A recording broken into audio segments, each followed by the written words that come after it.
The story of incredible characters such as Revan or Darth Malgus are well known, but sometimes the Sith Lords from ancient record manage to connect with future generations. Such a tale exists with Exar Kun and Freeden Nard, in which Freeden Nard would communicate with Exar Kun as a Force spirit many years after his death. However, in this video we'll be talking about a simpler form of generational learning via Revan's Holocron. Not many will know that Revan himself, during his time as a Dark Lord, actually created a Holocron. A Holocron device was made with the simple function of passing on dark side teachings to worthy learners.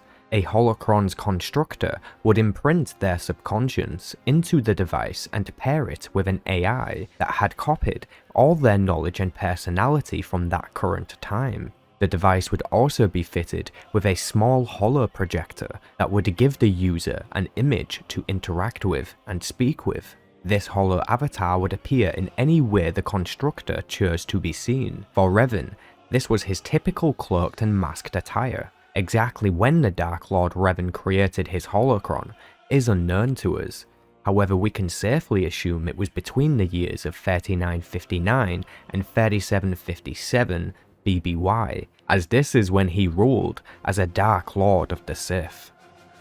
The Holocron itself was made to resemble the Temple of the Ancients on Rakata Prime, which we'll recognize from the Knights of the Old Republic game, as you actually get to visit that exact temple and explore all of its levels. It wasn't until nearly 3,000 years later, in 1000 BBY, that Darth Bane would find this Holocron, becoming the only Sith Lord to ever inherit the knowledge of Revan. Darth Bane had ventured to Rakata Prime in search of darkside knowledge and teachings, after he heard mention of Revan being here in the past. He saw this in a manuscript he had read back at the Academy on Korriban. After hours of searching the ancient temple, Bane discovered a light illuminating in the wall. At first when he approached, the light disappeared, but after channeling his dark side power into the area, the stone tile came to life once more. Eager to investigate the cause of the light, Bane removed the tile from the wall and reached inside the remaining hole to retrieve his reward. Upon inspection, the Holocron was mostly smooth and blank, which contradicted what Bane already knew about Holocrons, being that they always have markings and symbols etched into them, side to side. At first, Bane had wondered whether or not he found a Holocron that belonged to one of the ancient Rakata beings, from a time possibly before the Sith. However, when he seated and brewed his dark side power, and imbued it into the Holocron, the avatar identified as Darth Revan. A fun fact for you, Darth Bane actually laughed out of victory after discovering Revan's Holocron. He was amused to know that he would learn his secrets and no one else would. Darth Bane continued to study the Holocron, and this is what it had to say. I am Darth Revan, and I will share with you my knowledge. Those who use the dark side are also bound to serve it. To understand this is to understand the underlying philosophy of the Sith. The dark side offers power for power's sake. You must crave it, covet it.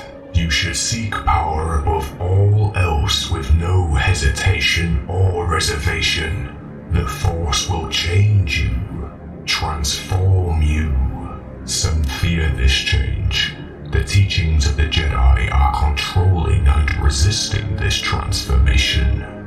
That is why those who serve the light are limited in what they can accomplish.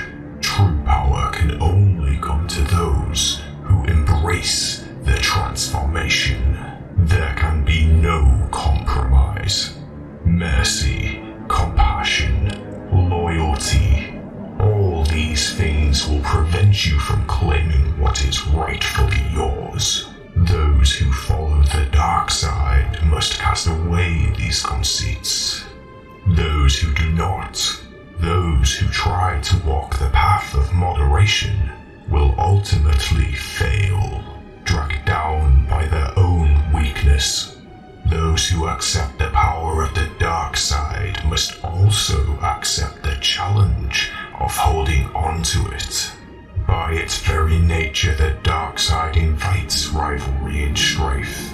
This is the greatest strength of the Sith. It calls the weak from our order. Yet this rivalry can also be our greatest weakness. The strong must be careful lest they be overwhelmed by those beneath them working in concert. Any master who instructs more than one apprentice in the ways of the dark side is a fool. In time, the apprentices will unite their strength and overthrow the master. It is inevitable, axiomatic. This is why each master must only have one student. This is also the reason there can only be one Dark Lord. The Sith should be ruled by a single leader, the very embodiment of the strength and power of the dark side.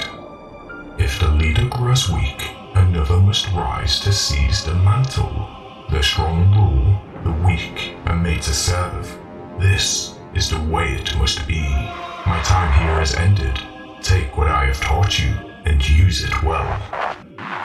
Darth Bane used the knowledge he had learned to reform the Sith Order and bring about the Rule of Two. We actually made a video that covers the revelation a bit more personally. Be sure to check that out.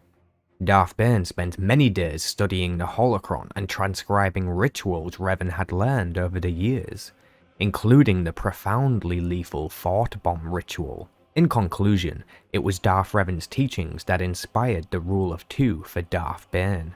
It gave him the clarification he needed that the current Sith needed to be purged because they strived toward a new, equal society, and Bane knew that equality was a lie, a myth to appease the masses. Equality was a chain, one that had to be broken and never allowed to mend.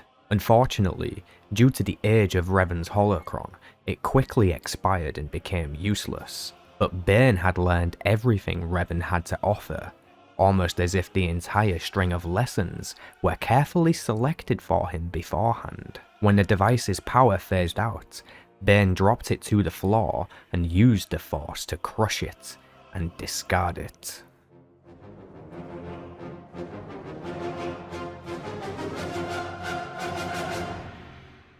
If you enjoyed this video, then be sure to subscribe to see more. Thanks for watching everyone, and may the Force be with you.